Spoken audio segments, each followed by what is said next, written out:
Բարև ձեզ սիրելի ունկնդիրներ, փառք Աստծո, որ այսօր էլ առողջ են, կենդանի են, կարող են գալ Աստծո ոտքի մոտ եւ սովորել իրենից։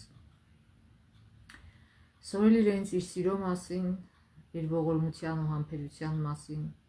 եւ իր ծրագրերի մասին մեր մասին։ Թող Աստված օրհնի մեզ, իր Սուրբ Հոգին տա, որպեսզի մենք ճիշտ հասկանանք մեր ուսումնասիրածը եւ նաեւ Հիսուսի շնորհքով իրագործենք մեր կյանքում։ Հիսուսի անունով խնդրեցի, ամեն։ Ուրեմն ինչպես գիտենք, այս շաբաթ ուսումնասիրում ենք մի թեմա, որ կոչվում է Աստծո սերը եւ արդարությունը, եւ արդեն հասել ենք 5-րդ դասին, որը կոչվում է Սիրող Աստծո ցասումը։ Ուրեմն այս երամսյակ մենք ուսումնասիրում ենք Աստծո սիրո մասին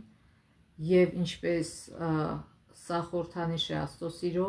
եւ սա ձեր անունի տառը դրեք։ Աստված սիրում է բոլորիս, անխտիր, եւ այս բարակ շղթան, որ կապում է Աստծո հետ, այն աննկատ է, եւ շատ մարդիկ չեն նկատում, թե ինչպես է Աստված իր ողորմությունները թափում մեր վրա եւ կարծում են դա այդպես էլ պիտի լինի, այսինքն այն բոլոր օրհնությունները, որ մենք ունենք, բայց դա Աստծո ուղարկած ողորմություններն են մեզ, օրհնությունները։ Եվ լավ կլինի, որ գնահատենք եւ շնորհակալ լինենք իրեն։ Ուրեմն այսօրվա թեման կոչվում է Աստծո սերը եւ արդարությունը։ Եվ ուրեմն սիրող Աստծո ցասումը եւ հիշելու համարն է, բայց նա ողորմած էր, քավում էր անօրենությունը եւ չէր ապականում եւ շատ անգամ զսպում էր իր բարկությունը եւ չէր բորբոքում իր ամբողջ ցասումը։ Սաղմոս 78:38 Աստծո կարեկցանքը, երբ մենք լսում ենք Աստծո կարեկցանքի մասին, մեզ շատ մեծ ուրախություն է տալիս, բայց երբ որ լսում ենք, որ Աստված նաև բարկանում է, դա մեզ անհանգստացնում է։ Այսինքն մենք սովորել ենք, որ Աստված սեր է։ Ինչպես եւ կարծես թե սիրող Աստված երբեք չի պիտի բարկանա։ Բայց դա սխալ մտածելակերպ է եւ սխալ պատկերացում է։ Նրա բարկությունը բխում է անմիջականորեն սիրուց։ Ոմանք պնդում են, որ 5 կտակարանի Աստվածը բարկության Աստված է, իսկ նոր կտակարանի Աստվածը սիրո Աստված է։ Երբ որ ծնողը բարկանում է իր զավակի վրա, բարկանում է ուղղակի բարկանալու համար, ոչ, սիրում է, երբ որ տեսնում է, սիրում է դրա համար բարկանում է, երբ որ տեսնում է զավակը մի բան է անում, որ իրեն վնասակար է, իրեն վտանգավոր է իր համար, իհարկե որ բարկանում է։ Բարկանում է ոչ թե երեխայի վրա, այլ իր արածի վրա։ Եթե երեխան փոքր է, չի հասկանում, մոտենում է այդ որտեղ որ էլեկտրականություն են մտցնում եւ մենք գիտենք, որ դա վտանգավոր է։ Էլեկտրական սարքին են մտցնում, որպեսզի էլեկտրականությունը հոսի։ Մենք ջղայնանում ենք, այսինքն անմիջապես կարող է ճչանք եւ վազենք դեպի երեխան եւ նա վախենա, կարծի թե իրա վրա ենք բարկանում, բայց ինչու ենք անհանգիստ, ինչու ենք վազում, ինչու ենք ճվում, որովհետեւ վախենում ենք, որ հեսա երեխան անդառնալի մի բան կանի։ Եվ նույնը Աստծո ցասումն է, Աստծո բարկությունն է։ Աստված բարկանում է, որտեղ սիրում է մեզ, որտեղ գիտի այն, ինչը մեր մեղքը մեզ ի վերջո շատ վատ իրավիճակի է հասցնում, եւ դրա համար ուզում է, որ մենք զատվենք մեղքից։ Սակայն ուրեմն շատ մարդիկ մտածում, որ 5 կտակարանի Աստվածը դա բարկության Աստված է, նոր կտակարանը սիրո, բայց կա մի Աստված։ Եվ այս Աստված եւ սիրում է եւ բարկանում է։ Բարկանում է երբ որ անարդարություն է լինում։ Բարկանում է չարիքի դեմ, քանի որ իր բնույթով սեր է։ Հիսուսն ինքը զայրացավ չարիքի դեմ, եւ նոր կտակարանը շատ անգամներ խոսում է աստվածային արդար եւ տեղին բարկության մասին, Աստծո բարկությունը միշտ էլ նրա արդար ու սիրառատ պատասխանն է չարիքին ու անարդարությանը։ Աստվածային բարկություն արդարացի վրդովմունք է, դրդված կատարյալ բարությունից ու սիրուց, եւ նրա նպատակը ողջ արարչագործության բարգավաճումն է։ Աստվածային բարկությունը պարզապես սիրո տեղին ու ժամանակին դրսևորված պատասխանն է ընդդեմ չարիքի ու անարդարության։ Այսպիսով Աստծո բարկություն աստվածային սիրո եւս մեկ դրսևորում է։ Եթե կարծում եք, որ սերը միայն քնքուշ խոսքերն են, սխալվում եք։ Եթե քո երեխան վատ բաներ է անում եւ դու չես խրատում նրան, չես ասում խիստ խոսքեր, նախազգուշացման խոսքեր,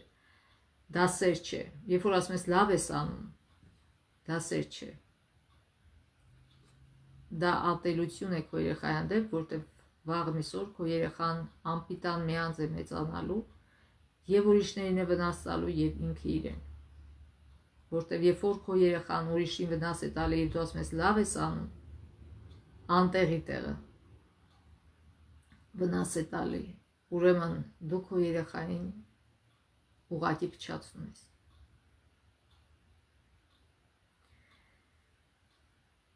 Որտեղ եթե սիրեիր, անպայման կխրատեիր եւ կբարկանայիր, որտեղ դրանք սիրո դրսևորումներ են։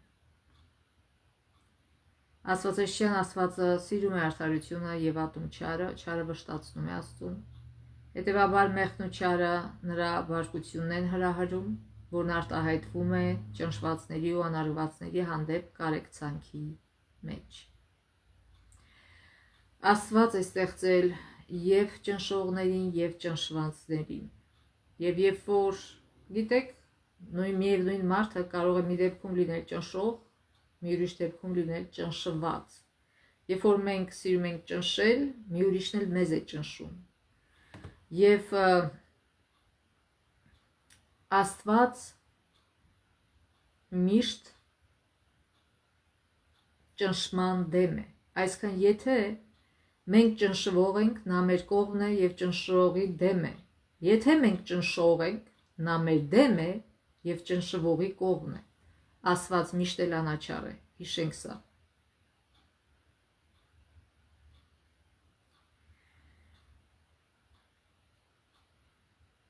Աստված ատում է չարը, որտեվ այն միշտ ցավ է պատճառում նրա արարածներին, նույնիսկ եթե արարվածն ինքն իրեն է վնասում։ Աստված բազմիցս բարկանում է այն բանի համար,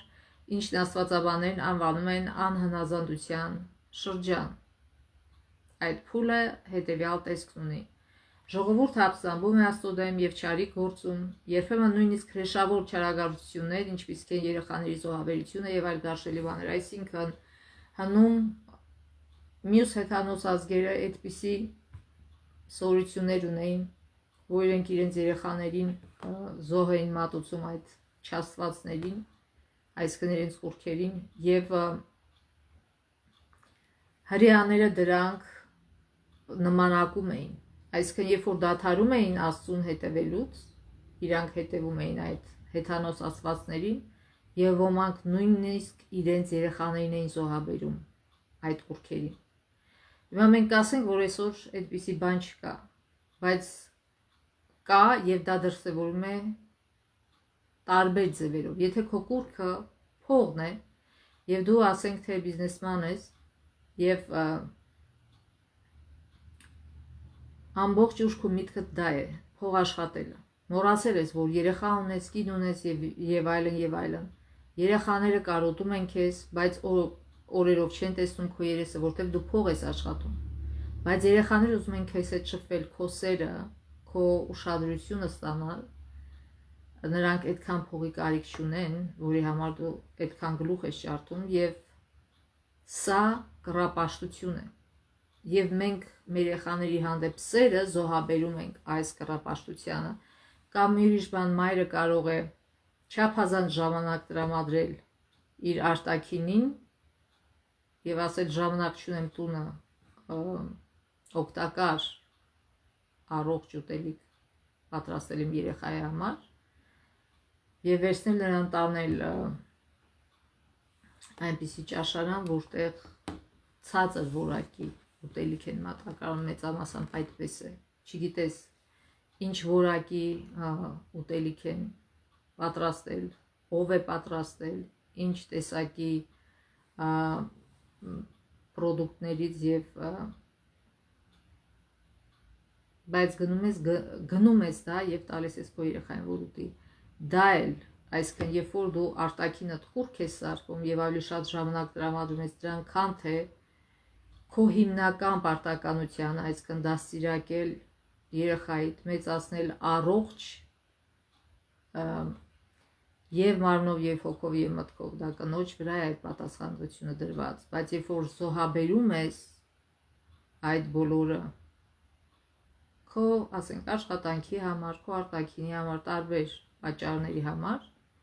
նշանակում է դու քո երեխային զոհ ես մատուցում զոհաբերում ես այն ժամանակը որ պիտի անցկացնես քո երեխայի համար քո երեխայի հետ դու չես անում դա Եվ իհարկե երբեմն երեխաների բախտը բերում է եւ լավ տատիկ կամ պապիկ են ունենում, բայց ոչ բոլորին մոտ է այդպես։ Ուրեմն հետո դրանից հետո ինչ է գալի, երբ որ գարշելի բաներ են անում։ Աստված հեռանում է ժողովրդի որոշման համաձայն, այսինքն ժողովուրդը չի ուզում Աստծուն եւ Աստված հեռանում է։ Ժողովուրդը ճնշված է օտար ազգերի կողմից, ինչու որտեվ Եթե մենք չենք ուզում Աստծուն, չենք հնազանդվում Աստծուն, մենք ինքներս մեզ դնում ենք սատանայի տարածքի վրա։ Եվ սատանան ինչպես է գործում, սկզբում նախապում է ամեն ինչ լավ կլինի, իսկ հետո երբ որ տեսնում է, որ դուք մենք մնացել ենք առանց Աստծո պաշտպանության, հարձակվում է եւ կործանում է։ Ժողովուրդն աղաղակում է առ Աստված փրկության համար։ Աստված ողորմածաբար ազատագրում է ժողովրդին։ Երբ որ տեսնում են, որ թշնամիները հարձակվում են, կանչում են Աստծուն եւ Աստված ողորմություն է ցուցաբերում, երբ որ ապաշխարում են։ Ժողովուրդը կրկին ապստամբում է Աստծո դեմ հաճախ ավելի կատաղի, քան նախկինում։ Այնուամենայնիվ աղաղակող չարության ու անհավատարմության այդ փուլն Աստված բազմիցս դիմավորում է անփոփոխ հավատարմությամբ Համբերատարությամբ, զարմանալի ողորմությամբ եւ խոր կարեկցանքով։ Բայց ինչքան էլ հեռանան Աստծուց, երբ որ նրանք ապաշխարում են եւ կանչում են Աստծուն, դարձի են գալի Աստված շտապում է օգնության։ Կարդանք Սաղմոս 70-ը, այստեղ գրքում սխալ է գրված է 78, բայց պիտի լինի 70։ Ով Աստված շուտ արա, որ փրկես ինձ, որ օգնես ինձ ով Տեր, թող ամաչեն եւ ամոթահար լինեն իմ անձը փնտրողները, թող ետ դառնան եւ ամոթահար լինեն ինձ չարկամեցողները։ Սա գրում է Դավիթը։ Ով էր իրեն չարկամենում։ Սավուղը։ Նա հալածում էր Դավիթին։ Դավիթը ստիպված փախել էր Սարուձոր, չնայած Դավիթը ոչ մի վատ բան չէր արել։ Ուղղակի Սավուղը գիտեր, որ նա է օծվածը, հաջորդ թագավորը նա է լինելու իր փոխարեն, որ Աստված գերադասեց Դավիթին, քան թե իրեն, եւ դրա համար ուզում էր Դավիթին սպանել։ Այսինքն Աստծո դեմ էր գնում, որպեսզի դա չիրագործվի առանց պատճառի։ Դավիթը միայն լավն էր արել իրեն։ Եվ թող իրենց ամոթով ետ դառնան նրանք, որ ինձ համար ասում են վահ։ Բոլոր քեզ փնտրողները թող ցնծան եւ ուրախանան քեզնով եւ քո փրկությունը սիրողների միշտ ասեն մեծ է Աստված։ Բայց ես աղքատ եմ եւ տնանքով Աստված շտապ հասիր ինձ դու ես իմ օգնական ու փրկիչը Տեր մի ուշացիր Տեսեք Դավիթ օգնության է կանչում Աստծուն չնայած մի քանի անգամ իրեն հնարավորություն են ձեռնվում Սավուղին սպանել ինքը հանգիստ կարար Սավուղին սպանել եւ կողքից ասում էին սպաներ եւ երջանագնա բայց ինքը չարեց դա ասեց ես ձեռք չեմ բարձրացնի Աստծո օծյալի վրա եւ այնքան համբերեց այնքան հավատարիմ մնաց Աստծուն, որ վերջի վերջո Սավուղը ինքն իրեն կործանեց։ Այսինքն, երբ որ նեղության մեջ էր նա Աստծուն չկանչեց, գնաց վհուկի մոտ, դրանից հետո էլ երբ որ տեսավ, որ նեղում են թշնամիները, նորից Աստծուն չկանչեց, որտեղ ինքը միշտ իր հաղթանակների համար փառքը տալիս էր ինքն իրեն, ոչ թե Աստծուն։ Եվ վերջի վերջո տեսնելով, որ պատերազմը տանուլ է տալիս ինքը ինքնասպան եղավ։ Այսինքն սատանայի գործը հենց դա է, խաբել մարդկանց տարբեր միջոցներով, տվյալ դեպքում Սավողին խաբեց փառքով եւ հետո կործանեց նրան։ Իհարկե Դավիթն էր խաբնվեց, բայց Դավիթը հետո ապաշխարեց։ Դավիթի ու Սավողի տարբերությունը նրանում էր, որ Սավողը չապաշխարեց, իսկ Դավիթը ապաշխարում էր եւ վերադառնում էր Աստծուն։ Ուրեմն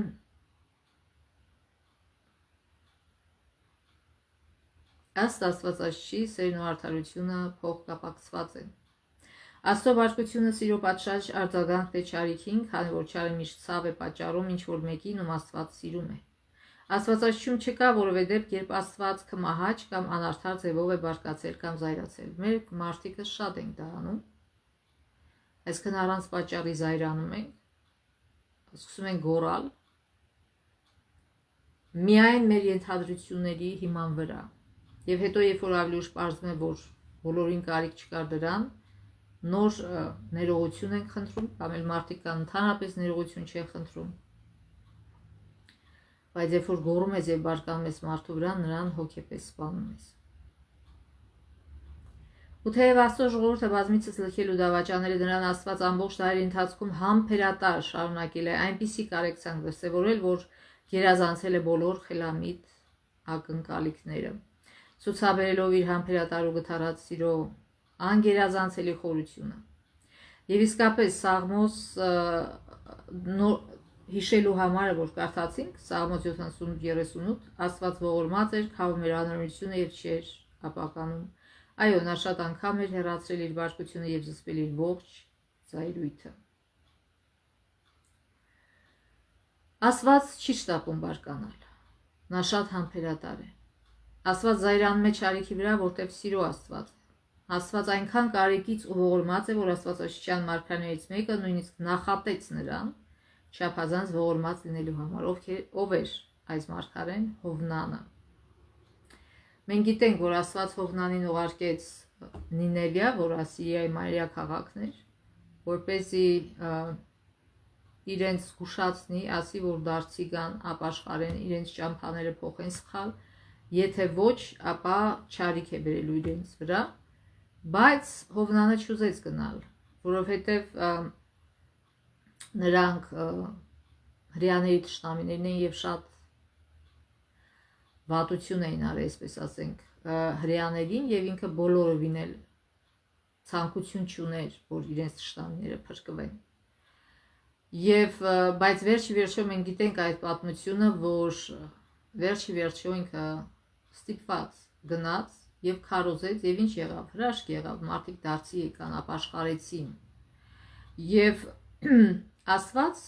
քանի որ մարդիկ ապաշխարեցին, Աստված էլ չբերեց այդ չարիքը։ Եվ ինչպես դա ազդեց Հովնանի վրա, կարդանք Հովնան 4 գլխի, Հովնան 4 1-ից 4 համարներով։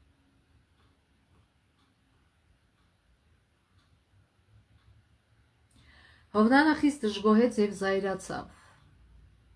Այսինքն երբ որ տեսավ, որ Աստված չի ոչնչացնում Նինևիայի ժողովրդին, դժգոհեց։ Աղոտ քարե Տիրոջն ասած օտեր, սա չէր ինչ որ ասում էի, քանի դեռ իմ երկրում էի, դրա համար շտապեցի փախչել Թարսիս։ Իսկ ինքը խոստովանում է, ես փախչում էի հակառակ ուղղությամբ Թարսիս, բայց Աստծուց չես կարող փախչել։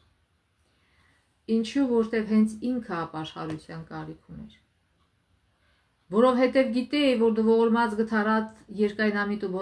բազում ողորմացված ես եւ կզղջաս շարիքի համար։ Եվ հիմա ով Տեր աղաչում եմ առ ինձ այնց իմ հոգին, որտեղ մեռնելս ապրելուց լավ է։ Եվ Տերն ասաց. միթե լավ է, որ զայրացել ես։ Այսինքն Աստված ուշադրություն դարձնում իր սրտի վրա, ասում է, դա լավ է, ճիշտ է, որ դու զայրացել ես։ Այսինքն ուշադիր եղիր, թե քո մեջ ինչ հոգի է ապրում։ Դու կարախանայիր, որ այդքան մարդիկ, որոնք չգիտեին ճիշտն ու սխալը որն է, բայց հիմա իմացան եւ ապաշխարեցին, դու կուրախանայիր, որ այդքան մարդիկ կործանվեին, ոչ, նրանք էլ են իմ զավակները։ Եվ ես ուզում եմ, որ նրանք էլ ապաշխարեն եւ դարձի գան եւ ապրեն։ երբ որ մենք այսպիսի հոգով ենք, աններողամտության հոգով ենք ապրում, մենք պետք է մենք ինքներս ապաշխարության կարիք ունենք։ Եվ Աստված ստիպեց իրեն, որ գնա եւ քարոզի, կարող էր ուրիշին ասել, երբ որ ինքը փախավ Տարսիս, որտեվ հենց ինքը Հովնան ապաշխարության կարիք ուներ, որտեվ նրա սրտում չարիք էր բնակվում, սիրո բացակայություն։ Եվ Աստված այդ դասը ուզում էր նրան մատուցել։ Սո փրկվում էին ոչ միայն նինևացիք, այլ նաև ինքը Հովնանը, որպեսզի ինքն էլ ապաշխարեր, տեսներ իր սրտի գարշելի մեղքը, որ չի ուզում, որ մարդկանց համար լավ լինի, եւ ապաշխարեր։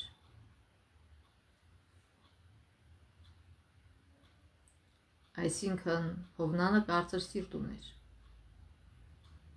Նա ատում էր ասորիներին, որտեվ իսրայելացիների հանդեպ գործած շատ չարիքներ էին գործել եւ չէր ցանկանում, որ Աստված ողորմած լիներ նրանց հանդեպ, եւ սա շատ կարևոր դաս է մեզ համար։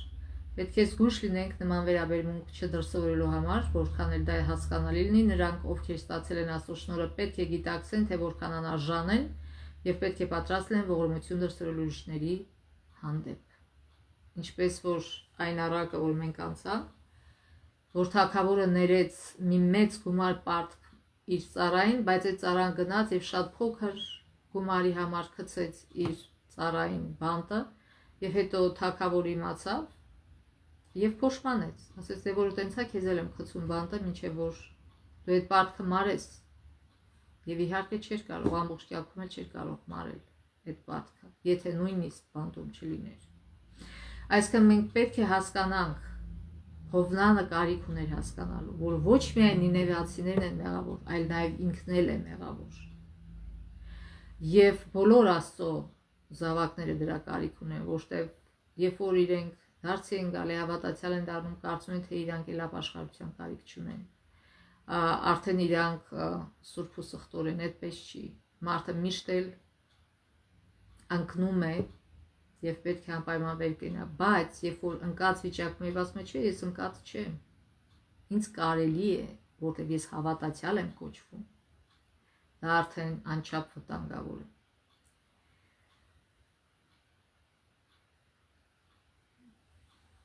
Հովնանի արձագանքը հաստատում է, որ Աստծո գթասրտությունը ու շնորհը կարևոր է նրա բնավորության համար։ Հովնան այնքան ծանոթ էր Աստծո բնավորությանը, որ հենց այն բանի համար, որ նա ողորմած, գթառատ, երկայնամիտ ու բազոմողորմ Աստված է,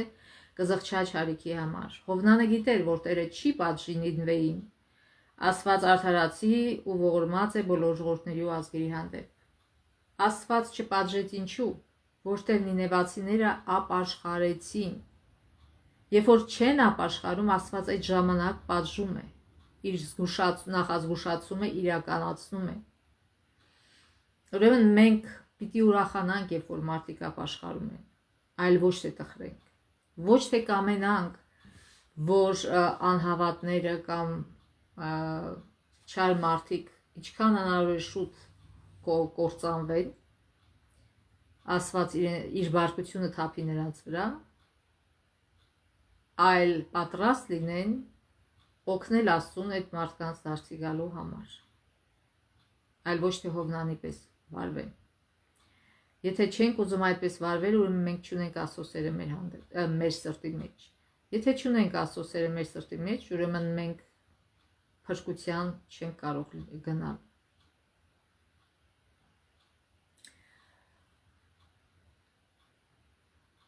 Աստված չի շտապում բարկանալ եւ համբերատար է։ Այն դեպքում, երբ մարդկանցից շատ ժամանակ չի պահանջվում բարկանալու համար, Աստված համբերատար է ու երկայնամիտ է եւ անհատույց ու առատորեն պարգևում է շնորհը։ Սակայն միևնույն ժամանակ չի արդարացնում մեղքը եւ անարդարության հանդեպ չի փակում աչքերը։ Ընդհակառակը Աստված ինքն է քավում մեղքը եւ չարիքը խաչի միջոցով, որպեսզի արդարացի լինի եւ արդարացնի իրեն հավատացողներին, ինչպես գրված է Հռոմեացիս 3:25-26-ում։ Թեև կան զայրույթի բազմաթիվ անպատշաճ ձևեր, Աստվածաշունչը նաև սովորեցնում է, որ կա նաև արդարացի վրդովմունք։ Պատկերացրեք, որ մայրը մանկական խաղահարապարակում հետևում է իր 3-ամյա դստեր խաղին եւ հանկարծ տեսնում է, որ ինչ-որ տղամարդ նեղացնում է նրան։ Պետք է արդյոք մայրը բարկանա։ Իհարկե։ Բարկությունը սիրո պատշաճ արձագանքն է նման հանգամանքներում։ Այս օրինակն օգնում է հասկանալու Աստծո արդար վրդովմունքը։ Իսկ շատ մարդիկ քրիստոնեությունը հասկանում են այսպես, որ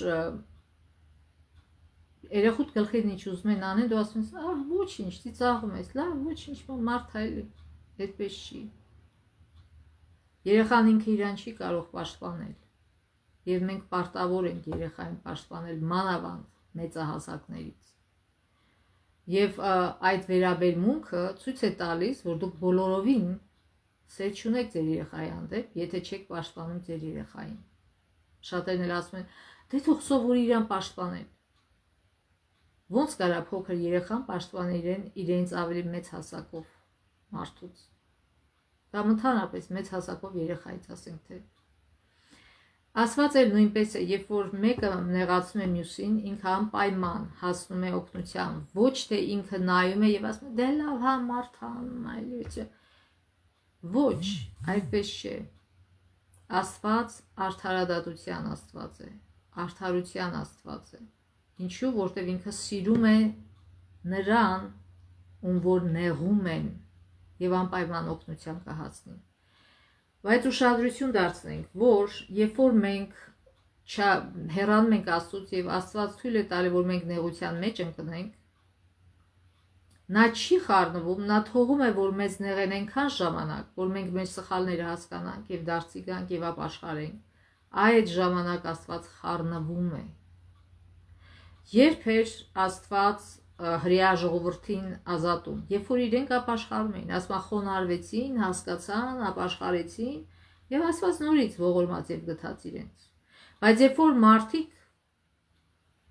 իրենք անապաշխար վիճակում են, իրենք անարդար գործեր են անում, իրենք չար են եւ սպասում են, որ այն մյուսը, որ նույնպես չար է, որ իրենց նեղացնում է, սպասում են, որ Աստված կանացնի այդ մյուս չարին, չի լինի։ Մենք պիտի առաջինը դադարենք չար լինելուց, որպեսզի Աստված դառնանք Աստծուն, որպեսզի Աստված նորից իր պաշտպանությունը դնի մեր վրա։ Երբ որ մենք չենք լսում Աստծուն եւ իր օրենքը չենք կատարում, Աստծո պաշտպանությունը մեզանից վերցվում է եւ ով էլ հասնի կարող է մեր գլխին բամփել եւ մեզ նեղացնել։ Հիշենք սա։ Ուրեմն Աստված գուցե ցույց տալիս նեղվողի հանդեպ այն ժամանակ, երբ որ այդ նեղվողը ապաշխարում է։ Իհարկե խոսքը փոքր երեխանի մասին չէ, այսինքն երբ որ մարդուն անտեղի տեղը նեղացնում են, բոլորովին, այսինքն այս մարդը ոչ մի չարիք չի գործել, կամ Աստծո պաշտպանության տակ է, իհարկե որ Աստված կխառնվի եւ կպաշտպանի։ Սխալ չպատկերացնենք Աստծուն։ Աստված ունի համբերություն, երկար համբերություն,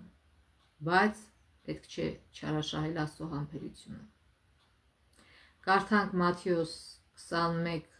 գլխի 12-13 համարները, Մատթեոս 21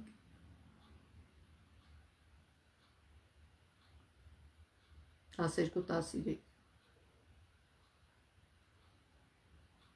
Հիսուսը մտավ Աստծո տաճարը եւ արմդեց տաճարից բոլոր արք վաճառականողներին, ավերեց լումայափոխների սեղանները եւ աղավնե վաճառների աթոռները եւ ասաց նրանց գրված է իմ տունն աղոթքի տուն պիտի կոչվի, իսկ դուք այն ավազակների вор չեք դարձրել։ Այսինքն սիրող Հիսուսը, որ միշտ պատրաստ էր օգնել մարդկանց, հանկարծ այս դեպքում բարկացավ։ Ինչու, որտեվ իրենց անօրինության գագաթնակետին էին ասել։ Այս մարդիկ իրենց բարեպաշտ էին ձևացնում, բայց Աստծո գործը սարքել էին բիզնես, փող աշխատելու միջոց։ Այսինքն աղքատ զբաղվում էին աղքատների, որբերի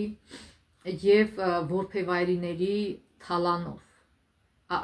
Անպաշտպան մարդկանց թալանով, ինչպես այս մարդը իր վերջին կոպեկը տալիս էր, զոհ առնում էր, բերում էր, որ զոհաբերի, եւ քահանան ստուգում էր եւ իբր թե այդ կենթանին արատավոր էր, չնայած իրականում արատ չուներ, խաբում էին եւ ասում էին անպայման այստեղից պիտի առնես։ Իսկ այդտեղ գինը 10 անգամ ավել էր, այսինքն իրենք սարքել էին, առաջինը մեղք էին գործել, սարքել էին Աստծո տաճարի բակը շուկա, որտեղ վաճառում էին կենթայիների եւ տարբեր արխուվաճառք էին անում, բացի շուկա սարքելուց 10 անգամ ավելի շատ գներ էին դրել եւ փող էին աշխատում եւ դրա հաշվին հարստանում էին։ Աստծո գործը սարքել էին անազնիվ բիզնես։ Սարսափելի է եւ իհարկե որ Հիսուսը պիտի բարկանար։ Դա կոչվում է բարեպաշտ նախանձախնդրություն։ Ավազակների ворջ էին սարքել։ Այն տունը, այն աղոթատունը, որտեղ պետք է տարբեր ազգեր աղոթեին։ Տաճարն ու երկրպագությունը, որ պետք է խորհրդանշեին Աստծո ողորմած ներումն ու մաքրագործումը, փոխարենը օգտագործվում էին բնակչության ամենախոցելի խավերին խաբելու եւ ճնշելու համար։ Արդյոք Հիսուսը չպետք է բարկանար նման պղծություն տեսնելով։ Իհարկե որ պիտի։ Մյուս դրվագը, երբ որ Հիսուսը բարկանում է, դա Մարկոս 10 գլխի 13-14-ն է։ Մարկոս 10 13-14 Հիսուսի մոտ երեխաներ էին բերում, որ օրհնի նրանց, բայց աշակերտները սաստում էին բերողներին, բայց երբ Հիսուսը տեսավ բարկացավ, նրանց ասեց. «Թողեք, որ երեխաներն ինձ մոտ գան, ու մի արգելեք նրանց, քանի որ Աստծո արքայությունն այդպիսիներին է։ Ճշմարիտ եմ ասում ձեզ, ով Աստծո արքայությունը երեխայի պես չընդունի, նրա մեջ չի մտնի»։ Եվ նրանց գիրկն առավ, ձեռքը նրանց վրա դրեց եւ օրհնեց։ Այստեղ էլ այդ բառը, որ օգտագործվում է վրդովել, բարկացավ Հիսուսը։ Այսինքն դուք ամենաանմեղ էակներին, երեխաներին չեք թողնում, որի մոտ գան, իբր թե իրանք կարևոր չեն։ Ոչ, եթե դուք իրանց պես չդառնաք, դուք չեք մտնի երկնքի արքայություն։ Եվ իրոք, քանի որ երեխան անպաշտպան է, մենք ասել ենք եւ ելի կասեմ, շատերը երեխայի անպաշտպան լինելու համար նրանց նեղացնում են եւ դա սարսափելի հրեշավոր մեղք է, որ օգտվելով երեխայի թուլությունից նրան նեղացնում են ծնողները կամ այլ մարդիկ։ Եվ Հիսուսը դա շատ վրդովեցնում է։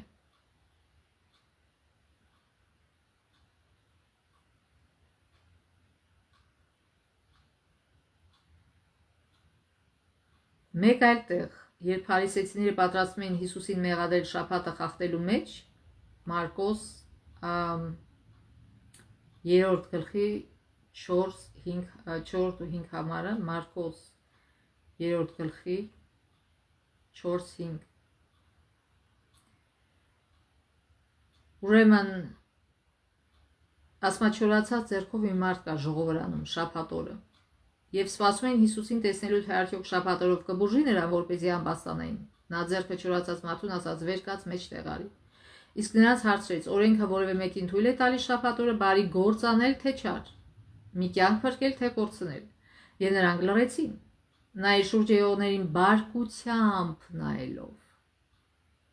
նրանց սրտերի կուրության համար տրտմած, ուրեմն Հիսուսի բարկությունը, Աստծո բարկությունը խառնված է տրտմության հետ։ Այն մարդուն ասաց. «Ձեռքդ մեկնիր»։ Նա մեկնեց, նրա ձեռքն առողջացավ։ Այսինքն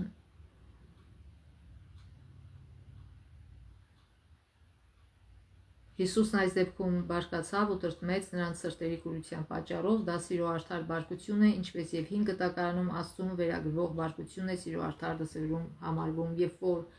քո երեխան չի հնազանդվում քեզ, գիտես, որ սխալ ճանապարհով է գնում, դու ինչ ես անում, բարկանում ես իր վրա, բայց քո բարկությունը խառնված է տրտմության հետ, որտեվ գիտես, որ այդ երեխա բարկանում ես ոչ թե բարկանալու համար, քո ուժը ցույց տալու, քո իշխանությունը ցույց տալու համար, ոչ, այլ քո երեխային ուզում ես փրկել սխալ ճանապարհից եւ տրտմում ես, որ իրանք սրտով կույր են եւ չեն հասկանում։ Ուրեմն Աստծուն վերագրող բարկություն սիրո արդար դրսևորում է համարվում։ Ինչպես կարող է սերը չվշտանալ չարիքի պատճառով, հատկապես եթե չարիքը ցավ է պատճառում նրանց, ում սիրում ես։ Մենք գիտենք, որ եթե մեր երեխան տվյալ մեղքի մեջ է,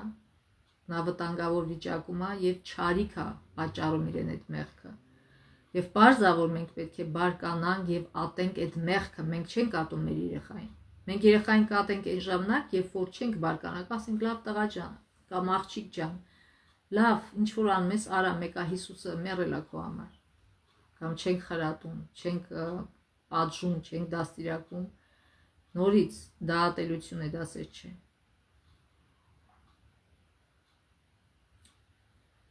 Ուրեմն Աստված բազմիցս նախանձախնդրորեն արձագանք է դրսևորել հարստահարողների հանդեպ, ինչպես նաև արդար վրդովմունք ճնշողների հանդեպ։ Եթե չլիներ չար, Աստված չէր բարկանա, նրա բարկությունն ուղղված է միայն եւ միշտ նրա հանդեպ, ինչը վնասում է իր արարչագործությանը։ Այսինքն Աստծո բարկության պատճառը չարի գոյությունն է։ Ողջ 3-րդ գլխում 32-33 համարներում Երեմիան գրում է, որ Աստված կամայական կամ տարածյորեն Աստված սրտանց չարիք չի պատճառում, ինքը տխուր, գիտեք, մարդիկ կան, որ իրանց իշխանությունը երբ որ բանացնում են, անենց մի հատ ուրախությամբ են դա անում, որ իրանք այդքան իշխանություն ունեն մարդուն ճնշելու, պատժելու, ճզմելու, բայց Աստված այդպեսին չի, նա տխուր սրտով է դա անում։ Եվ դա իր բնական բնավորությունը չի, նրա բնական բնավորությունը սիրելն է։ Եվ ծնողի համար բնական է սիրել երեխային։ Եվ երբ որ ծնողը բարկանում է եւ պատժում է երեխային, ինքը ավելի շատ է տխրում, քան թե երեխան։ Այսինքն Աստված բնականորեն միայն սիրում է եւ բարկությունը դա անբնական բան է Աստծո համար եւ ցավ է իրեն պատճառում։ Նա չի ցանկանում դատաստան տեսնել չարագործների հանդեպ, սակայն սերը վերջի վերջո արդարություն է պահանջում։ Այս ճշմարտությունը ակնառու դրսևորվում է այն բանով, թե որքան երկար է Աստված շարունակում ներելի ժողովրդին եւ բազմիցս հնարավորություն տալիս ապաշխարելու եւ իր հետ հաշտվելու։ Կրկին ու կրկին մարգարեների միջոցով Աստված կոչ է անում ժողովրդին, սակայն վերջինս հրաժարվում է լսել նրան։ Կարդանք Եզրայել 5:12-ը։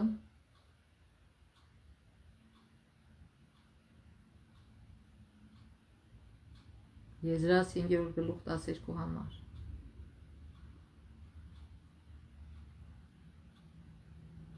Բայց որովհետև մեր հայրերը բարկացրին երկնքի Աստծուն, նա նրանց Բաբելոնի քաղդեացի Նաբուգոդոնոսոր թագավորի ձեռքը մատնեց եւ նա քանդեց այս տունը, իսկ ժողովրդին գերի տարավ Բաբելոն։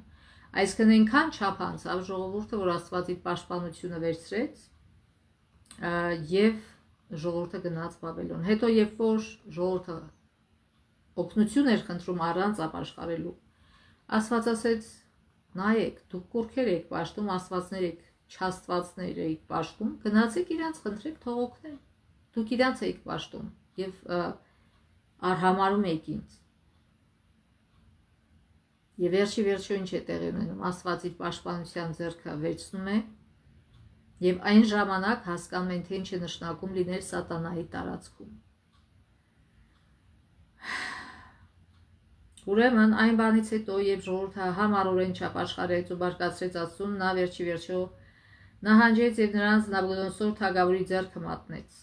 Սակայն Աստված դարեց միայն այն բանից հետո, երբ այլևս բժշկելու միջոց չմնաց։ Աստված օգտագործեց ամեն միջոց, ուղարկեց իր մարգարեներին, ոմանց անարգեցին, ոմանց սպանեցին, ոմանց ծաղրեցին, բայց ինքը նորից ու նորից ուղարկում էր այդ մարգարեներին։ Բայց օգուտ չեղավ։ Աստված ավելի ուշ Բաբելոնին դատեց Հուդային հասրած չափից ավելի ավերածությունների համար, որտեղ Աստված միշտ ճնշողին վերջի վերջո դատում է։ Այսինքն որոշ ժամանակով թույլ է տալի, որ գործի ճնշողը, որովհետև ճնշվողը իրեն ճիշտ չի պահում, որպեսզի խելքի բերի այդ ճնշվողը։ Բայց վերջի վերջո, երբ որ ճնշվողը խելքի է գալիս, նա արդեն դատում է ճնշողին։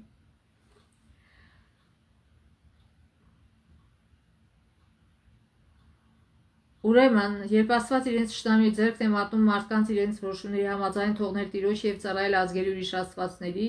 չարի դեմ Աստծո բարկությունը, որն ի վերջո կհանգեցնի ամենայն չարի մեկընդմիշտ արմատախիլ անելուն, բխում է բոլորի հանդեպ նրա սիրուց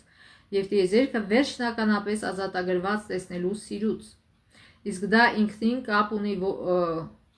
ողջ մեղքի, ապստամբության ու չարիքի հարցի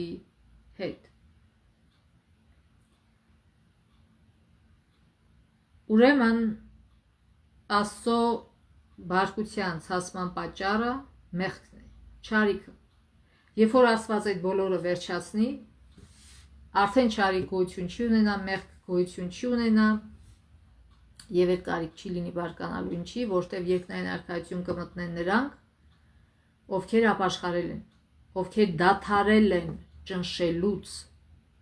այնտեղ ոչ կճնշեն, ոչ էլ կճնշվեն, այլ իրար կվերաբերվեն սիրով եւ հարգանքով, օգնելով միմյանց։ Եվ այդ կարիք չի լինի Աստծո բարկության։ Թեև Աստծո բարկությունը սարսափելի այն ոչ մի դեպքում անբարո կամ եսասիրական չէ, ընդհակառակը հին եւ նոր կտակարաններում գիտեք որն է անբարո բարկությունը, երբ որ ասենք թե ծնողին հորը գործի տեղը նեղացրել է, անարդար են ասենք թե վարվել, եւ ինքը իրան զսպում է, չի կարող այնտեղ պատասխանի, գալիս է տունը եւ շան լափա թափում իր երեխաների եւ իր կնոջ վրա առանց պատճառի, ինչ որ մի մանրուք կարող է գտնի, առիթ գտնի եւ բարկանա, այ դա անբարո բարկություն է եւ ամբողջ իր ցասման ուժը իր ղեկավարների հանդեպ նա թափում է իր ընտանիքի վրա, որ բոլորովին անթույլատրելի է, այսինքն միայն ստոր մարդը կարող է այդպես վարվել եւ շատ անգամ երբ որ այդպես նեղացնում են իրենց կանանց կամ երեխաներին եւ դա այդ դեպքում պետք է ասել, եթե դու այդքան տղամարդ ես զգում, այդքան ուժեղ ես, գնա նրա հետ ուժերը չափի, ով որ քեզանից ուժեղ է, այդ ժամանակ հերոս կլինես, կամ էլ գոնե ուժերով հավասար է քեզ հետ, այլ ոչ թե քո ուժերը չափի կամ քո հերսը թափի քեզնից թույլ մարդկանց վրա եւ դրանով իբր թե քո իշխանությունն է ցույց տալի քո ուժը, դա խայտարակություն է։ Այդ նույն մարդը, որ գոռում է, ճվճվում է իր երեխաների եւ իր կանանց վրա, ուրիշների մոտ մուկ է դառնում, որտեղ վախենում է, իրանից ուժեղ են կամ իր չափ ուժ ունեն, կարող է իրան հաղթել։ Ուրեմն Աստծո բարկությունը այդպիսին չի բոլորովին։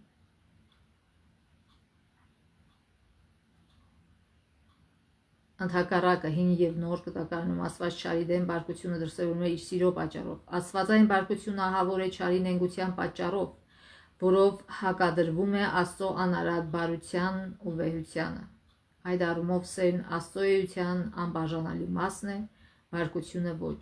Որտեղ չկա չարիք ու անարդարություն, այնտեղ չկա եւ բարկություն։ Ի վերջո, տիեզերքից չարիքը վերացնելու Աստծո ամենասիրառատ գործողությունը նույնպես արդյունավետ կերպով կվերացնի բարկությունն ու զայրույթը։ Եվ դա այն պատճառով, որ այլևս գոյություն չի ունենա ոչ անարդարություն եւ ոչ էլ չարիք։ Մեկ ընդմիշտ կհարատվեն միայն հավերժական երանությունն ու կատարյալ սիրո հարաբերություններում առկա արդարությունը։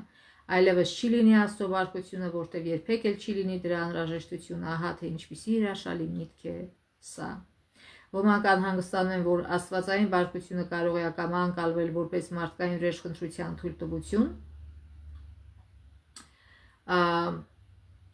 եւ 5 կտակարանում այսպիսի օրենք կար, երբ որ սպանության պատժի մասն էր խոսքը գնում, եթե դա կանխամտածված սպանություն էր, այդ մարդուն նույնպես քարկոծում էին, երբ որ ապացուցում էին 2 կամ ավելի վկաներով, որ իրոք կանխամտածված սպանություն է եղել, քարկոծում էին, բայց երբ որ մարդը պատահական էր ինչ որ մեկին սպանում, ասենք թե տանիքի վրա գործ էր անում եւ ներքևից ինչ որ մարդ էր անցնում եւ պատահական ինչ որ մի բան ընկնում է ցած եւ այդ մարդը մեռնում է, իհարկե նորից սխալ է, այդ տանիք ինքը պետք է այնքան զգուշ լիներ, պետք է այդ ամեն ինչը հաշվի առներ, որ կարող է ներքևով մեկը անցնի, ընկավ գլխին եւ մեռավ այդ մարդը, ասենք թե դա կոչվում է negligence, այսինքն որ հաշվի չեն առնում ամեն մի մանրուք,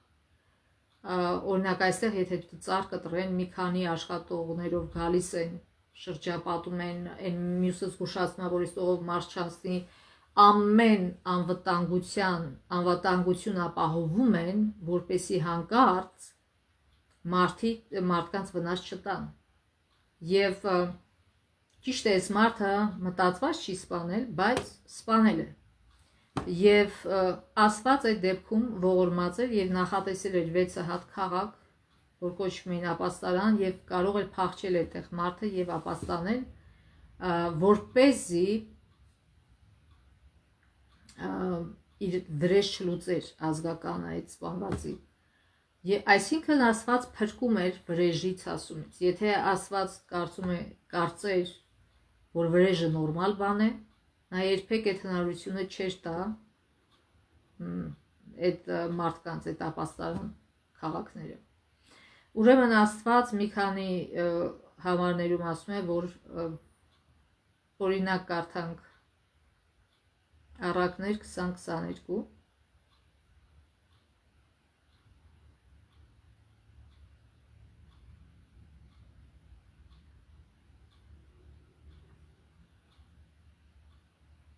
Մի ասա չարությանը պիտի փոխհատուցեմ Տիրոջը սպասիր եւ նա քեզ կազատի Աստծո փոխհատուցումը ավելի իմաստուն է լինում եւ ավելի ճիշտ ժամանակին եւ նաեւ Առակաց 24-29 24 գլխի 29 համարը Մի ասա ինչպես որ ինձ արեց ես էլ իրեն եմ այդպես անելու այդ մարդու հատուցելու եմ իր արարքների համեմատ դες ասում եմ մի ասա Սողոմոնը որ շատ իմաստուն էր նա է խորհուրդ տալի ասում եմ մի ասա եւ երկրորդ օրինաց 32-35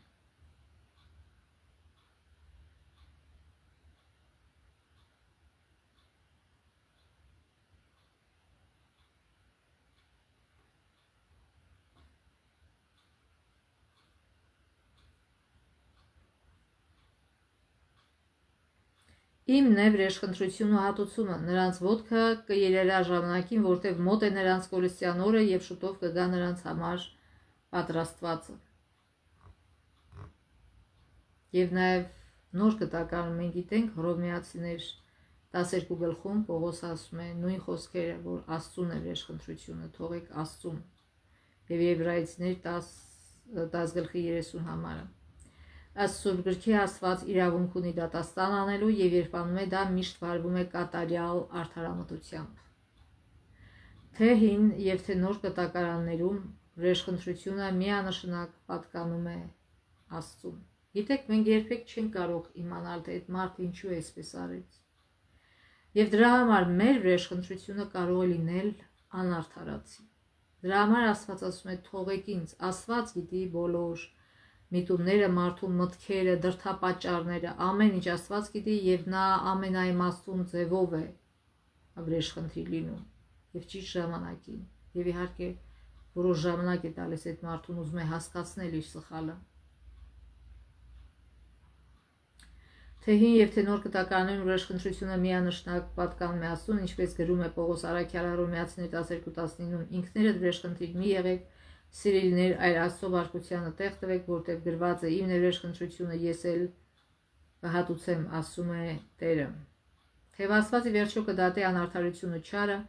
Քրիստոսը ճանապարհ է, այսքան սա մեջ բերում էր երկրորդ օրինաց 32-35-ից, որը հենց նոր մենք կարդացինք։ Պողոս Արաքյալը մեջ է բերում դա նոր կտակարանում։ Թեև Աստվածի վերջո կդատի անարդարությունը չարը, Քրիստոսը ճանապարհ է բացել բոլոր նրանց համար, ովքեր հավատում են իրեն։ Այսքան ապաստարան։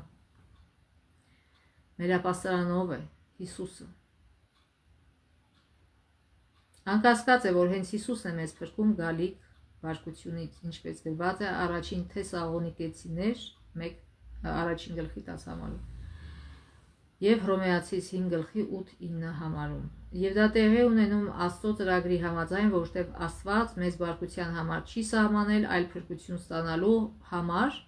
մեր Տեր Հիսուս Քրիստոսի միջոցով։ Առաջին Թեսաղոնիկեցիներ 5:9։ Աստծո բարկությունը չի վերանում, սակայն նրանք, ովքեր Հիսուս Քրիստոսի հանդեպ հավատք ունեն, Հիսուսի շնորհիվ ազատագրվեն այդ բարկությունից։ Ուրեմն, ինչպես Աստվածաշունչն է ասում, գալիս է Աստծո բարկության օրը եւ ով կարող է այդ օրը կենթանի մնալ, այսինքն Աստծո բարկության բաժակից չխմել, նրանք, ովքեր ապաշխարել են եւ Հիսուսի արյան շնորհիվ փրկված են։ Վերջում կարդանք Նահապետներ եւ Մարգարեներ գրքից այն մասը, այն գլուխը, որը կոչվում է կռապաշտությունը Սինա վրա, երբ որ հորդ սարքեցին եւ պաշտեցին հորթին, սա շատ կարևոր մաս է։ Ուրեմն իսրայելացիները մեղավոր էին դավաճանության մեջ եւ այն էլ ընդդեմ այն թագավորի, ով նրանց մեծ բարիքներ էր տվել, այսքան Աստծու, եւ ում իշխանությանը նրանք հոժարակամ խոստացել են ենթարկվել, որպեսզի աստվածային կառավարությունը հաստատվի, դավաճաներին պետք է այցելի արդարադատությունը։ Սակայն նույնիսկ այստեղ էլ դրսևորվեց աստվածային գթասրտությունը, մինչ նա պաշտպանում էր իր օրենքը, ընտրության ազատություն շնորհեց ամենքին եւ ապաշխարելու հնարավորություն։ Այսինքն Մովսեսը ասեց. ով որ զղջացել է, ով որ ափսոսում է, որ այլ այդ բանը, թող էսկոմ գնա, այդ մարդկանցից զատվի, ովքեր հիմնականում մեղավոր էին դրա մեջ։ Եվ ով որ զատվեց, փրկվեց, ով որ այսքան Աստված հնարավորություն տվեց մարդկանց փրկվելու։ Ով որ չզատվեց, չուզեցավ զատվել մեղքից, վերջի վերջո ոչնչացավ։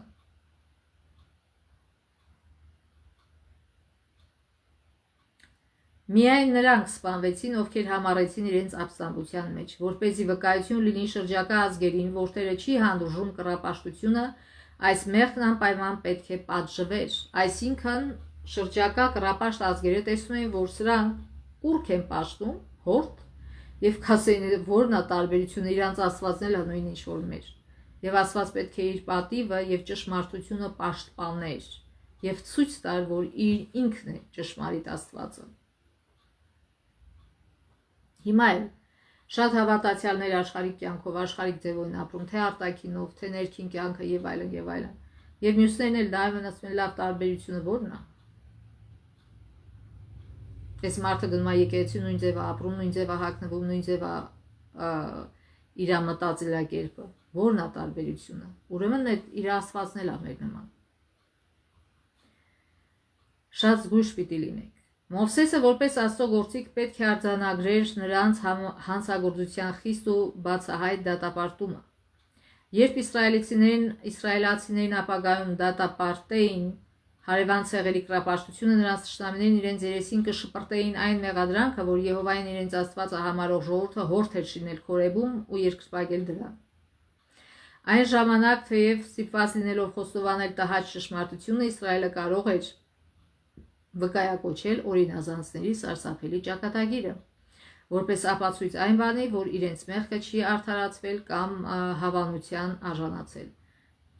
Եվ այս վերջին երկու նախադասությունը շատ կարևոր են, ուշադիր լսեք։ Սերը ոչ պակաս, քան արդարությունը պահանջում էր, որ այս մեղքը ստանա իր արժանի պատիժը։ Սերը ոչ պակաս, քան արդարությունը պահանջում էր, որ այս մեղքը ստանա իր արժանի պատիժը։ Աստծո ողորմությունն էր, որ հազարներ տուժեցին, որպեսզի խուսափեր միլիոնների վրա դատաստաններ բերելու անհրաժեշտությունից, որտեղ մեղքը դա վարակ է։ Եթե այսօր ինքը այդ հազարներին չպատժեր, չոչացներ, վաղը միսօր միլիոնները վարակվելու էին դրանով։ Եվ էլ ճշմարտությունը մեջտեղից կգնար, գիտությունը ճշմարիտ Աստծո մասին։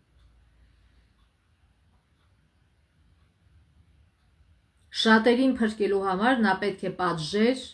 քչերին։ Եվ այն էլ նրանց, ովքեր հնարավորություն տալուց հետո նորից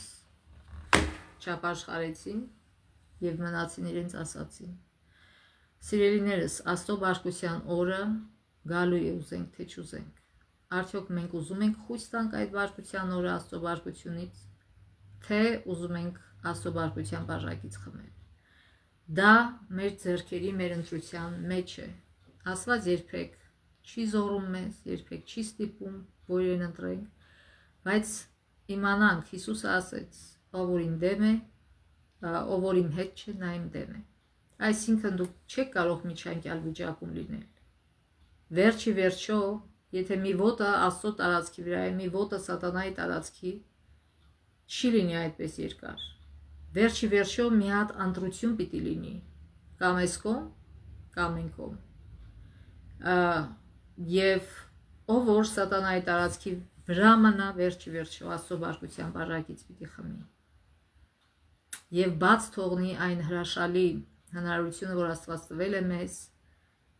ապրել հավերժ, երջանիկ կյանքով, որտեղ չկան ճնշողներ եւ ճնշվողներ, այլ միայն մարդիկ, ովքեր սիրում եւ հարգում են իրար։ Թող Աստված մեզ օրհնի գալիք